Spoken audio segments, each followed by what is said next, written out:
स्वागत है आपका हमारे YouTube चैनल साइकोलॉजी नॉलेज में। आज का हमारा टॉपिक है अभिप्रेरणा या प्रेरणा की यानी नेचर ऑफ मोटिवेशन। ठीक है, चलिए शुरू करते हैं।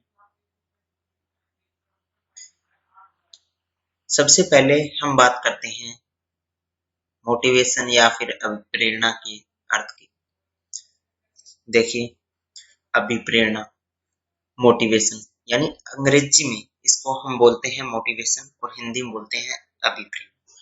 जो मोटिवेशन या फिर प्रेरणा शब्द है वो लैटिन शब्द मोवरे से बना है। यानी मोटिवेशन शब्द का जो निर्माण हुआ था वो लैटिन एक शब्द है मोवरे, यानी मोवरे से मोटिवेशन बना था, जिसका अर्थ होता है गति या गतिविधि करना।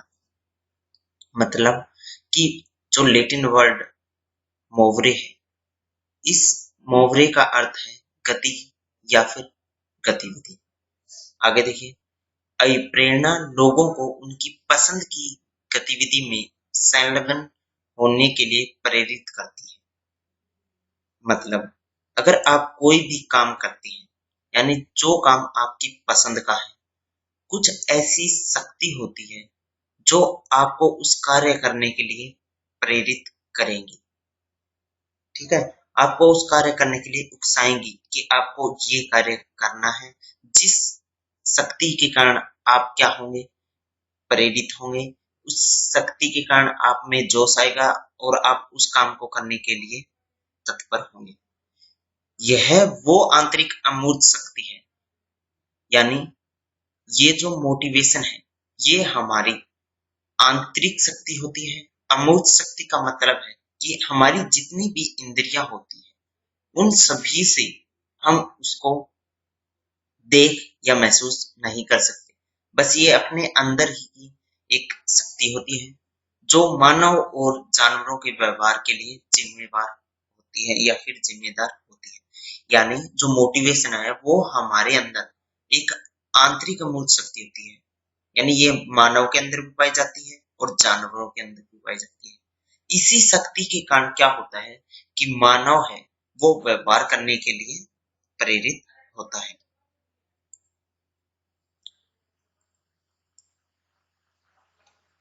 अब बात करते हैं हम परिभाषा की।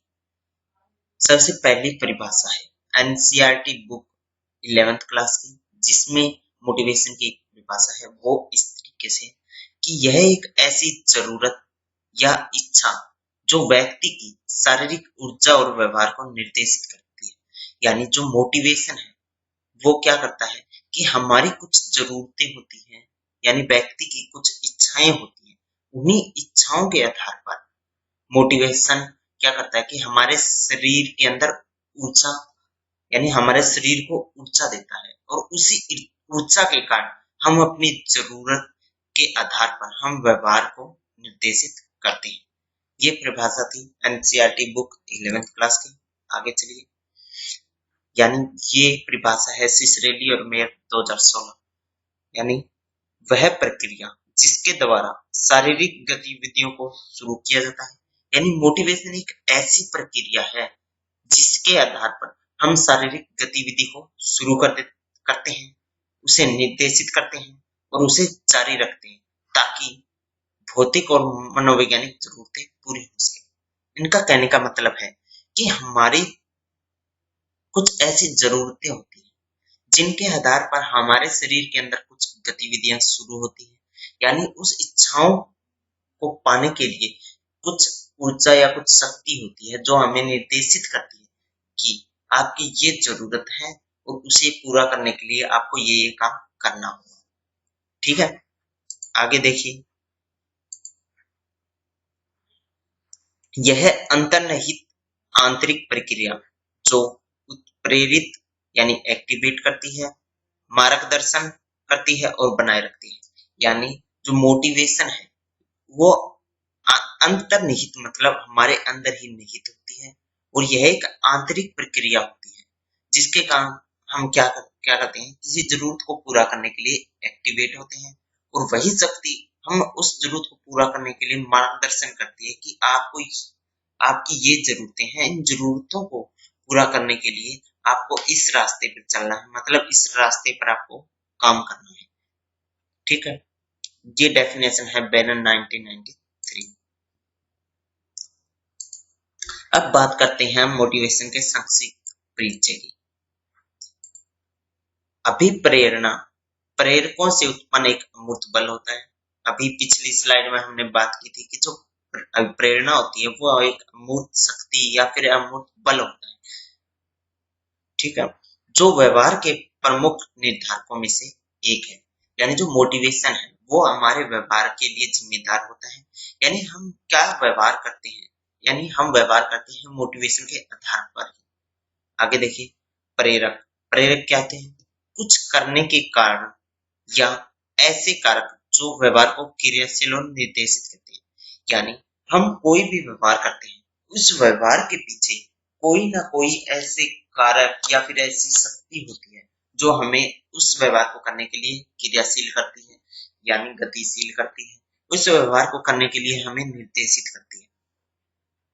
यानी देखिए, एग्जाम्पल ले लेते हैं कि आपका फेवरेट विषय है मनोविज्ञान। ठीक है, आपके पेपर नजदीक है, तो आपको आपके अंदर से एक आवाज आती है कि इस बार मेरे को मनोविज्ञान में 90% मार्क्स प्राप्त करने। तो आप क्या करेंगे?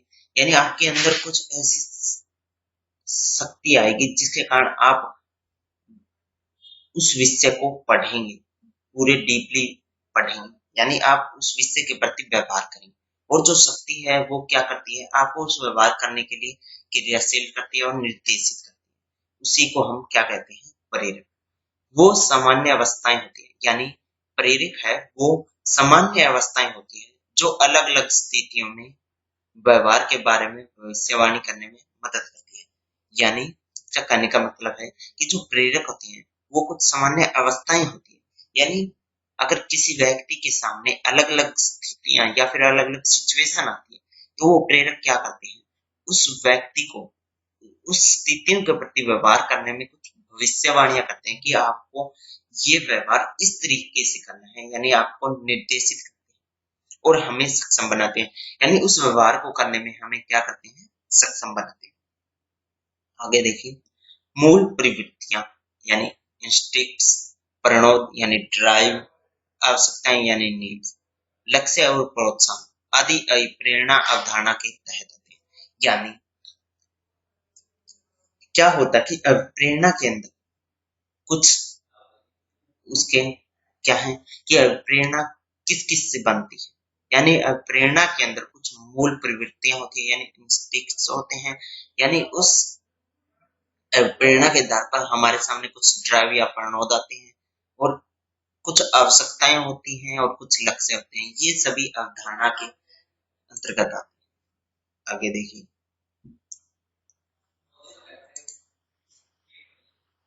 प्रेरणा के प्रमुख घटक, मतलब मोटिवेशन के कुछ ऐसे कंपोनेंट होते हैं जिसके आधार पर हम मोटिवेट होते हैं। प्रेरणा के प्रमुख 3 घटक होते हैं, यानी मोटिवेशन के प्रमुख 3 कंपोनेंट होते हैं। चलिए डिस्कस करते हैं।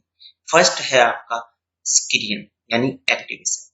जब आप किसी काम को करने की जो प्रक्रिया होती है उसकी शुरुआत करते हैं, उसको हम बोलते हैं एक्टिवेशन।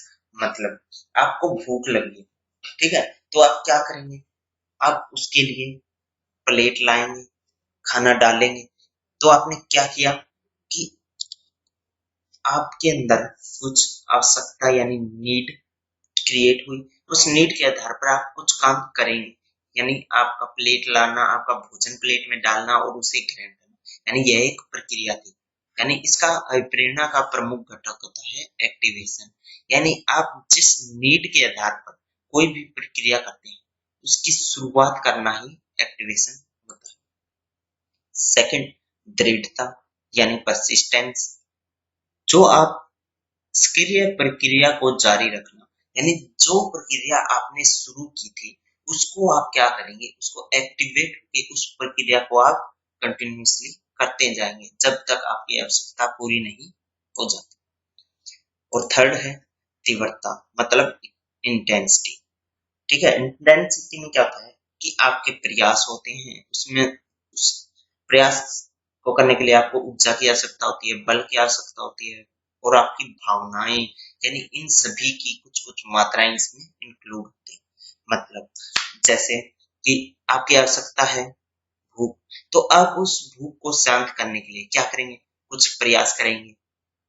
ठीक है, आप उस काम, मान लो उस आवश्यकता को पूरा करने के लिए आप कुछ ऊर्जा लगाएंगे, बल लगाएंगे, आपकी उसमें कुछ भावनाएं निहित होगी, यानी इन सभी की थोड़ी थोड़ी मात्रा ही आपको इंटेंसिटी की तरफ ले जाती है।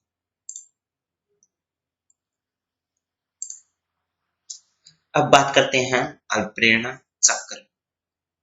देखिए कि सबसे पहले क्या होता है, आवश्यकता, उसके बाद अंतर्नोद, उसके बाद उद्वेलन, उसके बाद लक्ष्य निर्देशित व्यवहार, उसके बाद उपलब्धि, उसके बाद उद्वेलन की कमी, और फिर से आवश्यकता। चलिए डिस्कस करते हैं कि प्रेरणा चक्र में ये होता है कि जब भी आपके सामने कोई आवश्यकता होती है, तो आप क्या करते हैं, उस आवश्यकता के आधार पर आप में कुछ चेंज होते हैं, यानी एक ड्राइव होता है, यानी आपके अंदर अंतर्नोद की प्रक्रिया शुरू हो जाती है।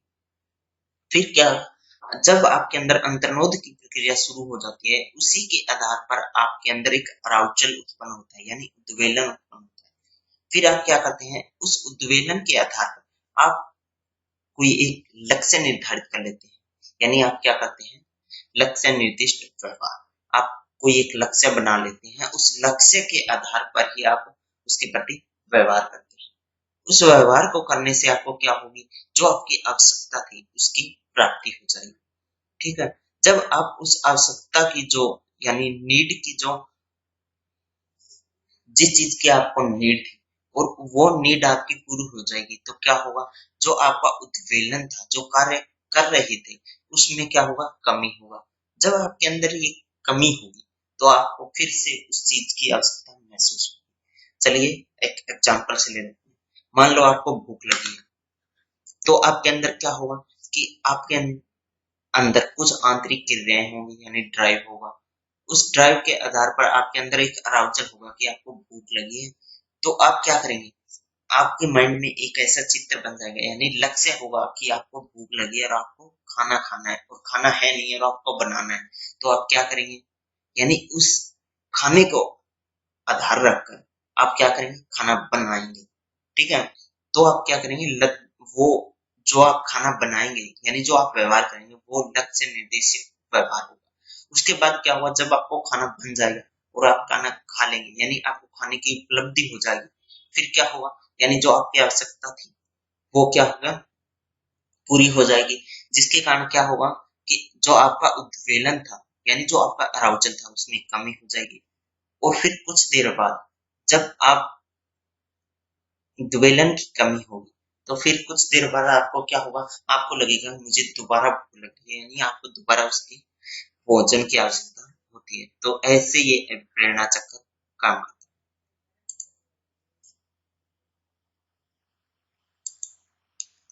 अब बात करते हैं अब प्रेरणा चक्र की व्याख्या, यानी जो जो पॉइंट मैंने पीछे प्रेरणा चक्र में दिखाए थे, उस पॉइंट की हम यहाँ पे चर्चा करेंगे। फर्स्ट पॉइंट था हमारा आवश्यकता, नीड, एक प्रकार की मनोशारीरिक कमी, यानी आपको नीड की जरूरत कब होती है, यानी जब आपके शरीर में एक प्रकार की मनोशारीरिक कमी हो जाती है, तब आपको आवश्यकता की कमी महसूस होती है।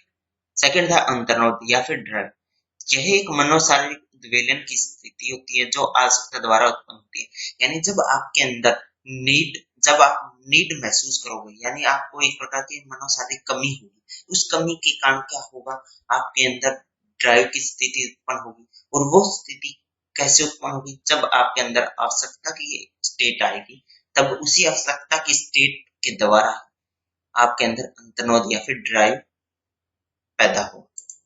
थर्ड था उद्वेलन, अराउजल, यानी आंतरिक क्रिया, यानी जब आपके अंदर ड्राइव की स्थिति उत्पन्न होगी, तो आप क्या होगा कि आपके अंदर जो नीड थी उसको करने के लिए आपके अंदर कुछ आंतरिक एक्टिवेशन होगा, और आप उस आधार पर कार्य करेंगे।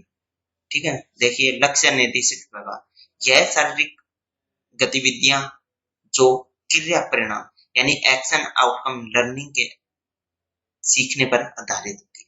यानी आपको भूख लगी, आपके घर में कोई नहीं है, आपको खाना बनाना है, यानी आपको क्या करना है, एक्शन करना है।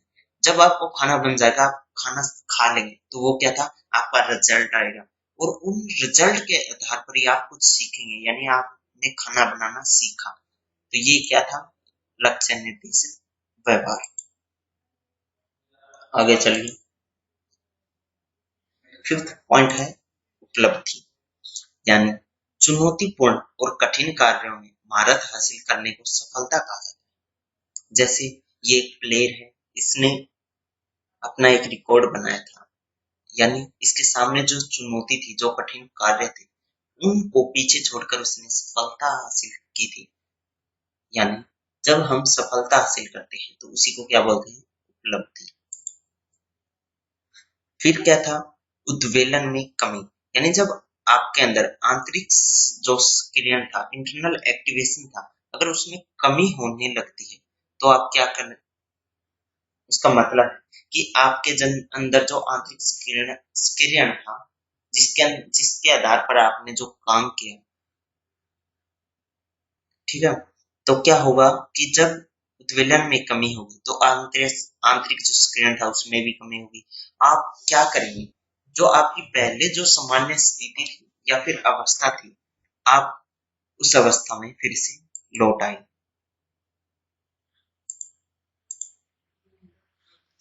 आगे देखिए, अभिप्रेरणा के प्रकार, यानी type of motivation. First type है बाह्य अभिप्रेरणा। पहले इस चित्र को देखिए, यानी ये एक वर्कर है, यानी ये एक एम्प्लॉय है, ठीक है।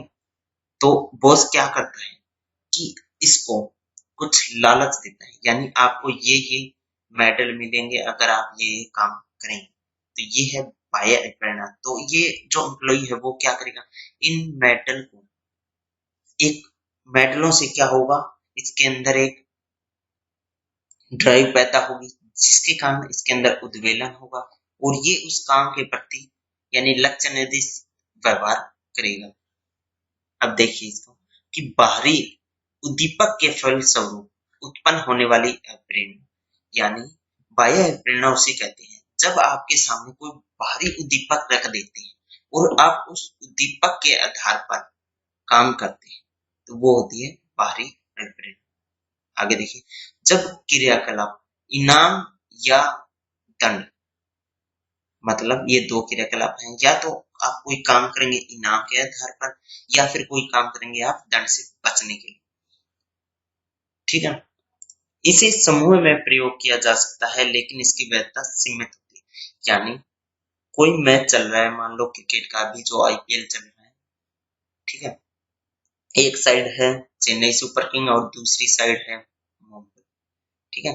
तो दोनों टीमें क्या करेंगी, दोनों टीमें एक ट्रॉफी होती है, उस ट्रॉफी के आधार पर, यानी उस ट्रॉफी को जीतने के लिए वो क्या करती हैं, अपनी जी तोड़ मेहनत लगाती हैं और उस मैच को जीतने के लिए प्रेरित होती है, ठीक है। और दूसरा कारण ये भी होता है कि अगर वो टीम हार जाती है तो उनको क्या होगा, उनको क्या होगा, उनको दंड के आधार पर, यानी आप अपने आप को शर्मनाक महसूस करना शुरू कर देंगे, क्योंकि हमने आज कुछ किया नहीं, हम जीते नहीं। तो यानी जो बाहरी प्रेरणा होती है वो या तो इनाम के आधार पर की जाती है या फिर दंड से बचने के लिए हम उस कार्य को करते हैं। आगे सेकंड है आंतरिक अभिप्रेरणा, ठीक है। जब प्रेरणा के लिए उद्दीपक भीतर से ही आए, अर्थात आंतरिक कारकों के कारण क्रियाकलापों में संलग्न होना और आंतरिक प्रेरणा कहलाता है। मतलब इस प्रेरणा में क्या होता है कि पीछे जो मान लो मैच हुआ था वो सिर्फ ट्रॉफी के लिए हुआ था। अब मैं बात करता हूँ आंतरिक प्रेरणा में, यानी एक टीम तो ट्रॉफी के लिए खेल रही है और जो दूसरी टीम है वो क्या करेगी कि हमें इस खेल को खेलने में मजा आता है, यानी वो अपने इंटरटेनमेंट के लिए खेलती है और जीतती है। यानी जिस खुशी के लिए वो खेल रहे थे, वो क्या थी? आंतरिक अभिप्रेरणा।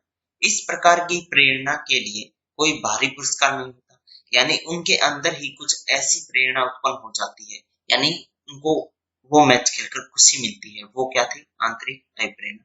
यानी उनका जो पुरस्कार था, यानी जो ट्रॉफी थी, उनके लिए कोई लालच नहीं था। यह निम्नलिखित जरूरतों या इच्छाओं का कारण होता है। यानी जो आंतरिक प्रेरणा है, वो कुछ उनकी इच्छाएं होती है, कुछ जरूरत होती है, जिसके कारण वो आंतरिक अप्रेरित होते हैं। फर्स्ट है स्वायत्तता, यानी समय के जीवन पर पूर्ण नियंत्रण रखने की आवश्यकता। यानी आंतरिक प्रेरणा तब उत्पन्न होती है जब जो हमारा खुद का जो जीवन है, खुद की जो लाइफ है, उस पर हमारा पूर्ण नियंत्रण हो। सेकंड है संबंधितता, यानी पारस्परिक संबंधों को बनाए रखने की जरूरत। मतलब कि जो हमारे आस पड़ोस, यानी हमारे जो आपस में जो संबंध है, अगर हम उनको बनाए रखने की जरूरत होती है, तभी हमारे अंदर आंतरिक प्रेरणा उत्पन्न होती है। थर्ड है सक्षमता, सबसे अच्छा करने या फिर सफल होने की जरूरत। सक्षमता क्या होती है? कि मैं ये काम इतना अच्छा कर सकता हूँ कि मैं इसमें सफल हो सकता हूँ। ये थी हमारी आंतरिक प्रेरणा। अब बात करते हैं कि प्रेरणा पर विभिन्न परिप्रेक्ष्य। फर्स्ट है मूल प्रवृत्ति सिद्धांत, यानी बेसिक इंस्टिंक्ट थ्योरी। यह सिद्धांत बताता है कि व्यवहार मूल प्रवृत्ति एवं तीव्र इच्छाओं का परिणाम होता है। मतलब कि इस सिद्धांत के अकॉर्डिंग यह परिणाम आता है कि जो हमारा व्यवहार है, वो हमारी कुछ बेसिक इंस्टिक्ट्स होते हैं, कुछ हमारी बेसिक इंटेंसिटी होती है इच्छाओं के प्रति। उन सभी से जो हमारे सामने जो परिणाम आता है, वो व्यवहार होता है। व्यवहार के खास पैटर्न जो एक प्रजाति में सार्वभौमिक होते हैं। मतलब कि व्यवहार के सभी प्रजाति के अंदर अंदर अलग अलग पैटर्न होते हैं, वो सभी जगह एक समान पाए जाते हैं। जैसे कि लड़ाकू होना, लालची होना, सहानुभूति पूर्ण व्यवहार करना, या फिर जिज्ञासु होना आदि। ठीक है, ये था हमारा बेसिक इंस्टिंक्ट सिद्धांत।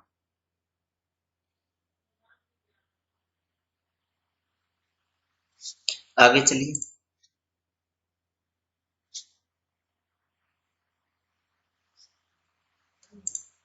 आगे है सेकंड अंतर्नोद सिद्धांत, यानी ड्राइव थ्योरी। यह सिद्धांत बताता है कि व्यवहार मूलभूत जैविक आवश्यकताओं, यानी जो हमारी मूलभूत आवश्यकताएं होती हैं, वो क्या होती है? भूख, प्यास और काम। ठीक है, आदि से उपजे अंतर्नोद का परिणाम होते हैं।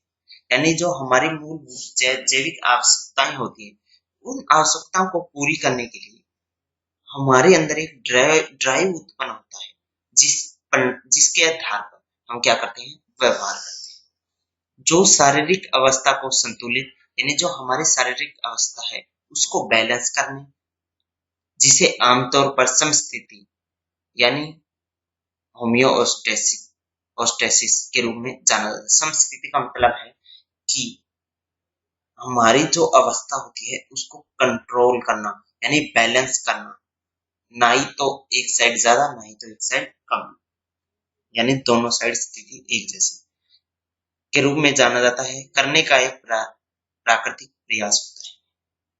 यानी जो अंतर्नोद होता है, वो क्या करता है कि हमारे अंदर जैविक आवश्यकताएं होती है, उन आवश्यकताओं के आधार पर हम कुछ व्यवहार करते हैं।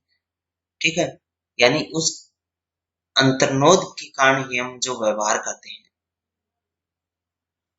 और जो शारीरिक अवस्था को संतुलित, यानी संतुलित का मतलब है बैलेंस के रूप में जाना जाता है। थर्ड है उद्वेलन सिद्धांत, या फिर अराउजल थ्योरी।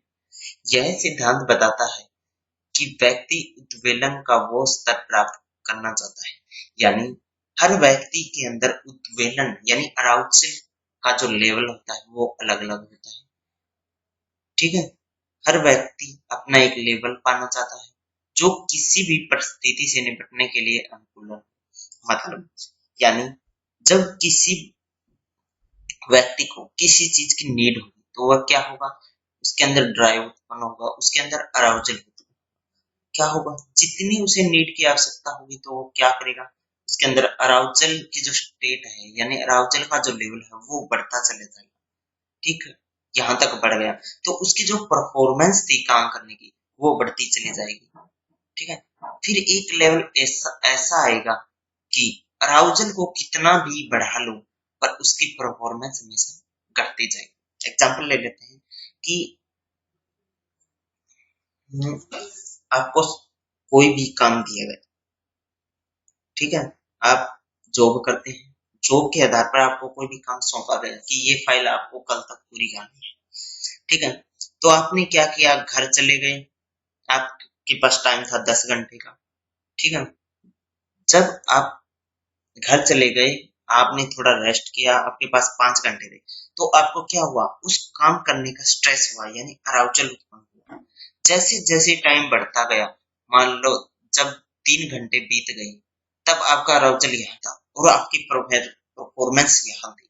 उसके बाद जब भी टाइम और कम होता गया तो आपका अराउजल और बढ़ता गया और आपकी परफॉर्मेंस में क्या होती गई, कमी होती गई। ठीक है, ये था उद्वेलन सिद्धांत। आगे है प्रत्याशा सिद्धांत।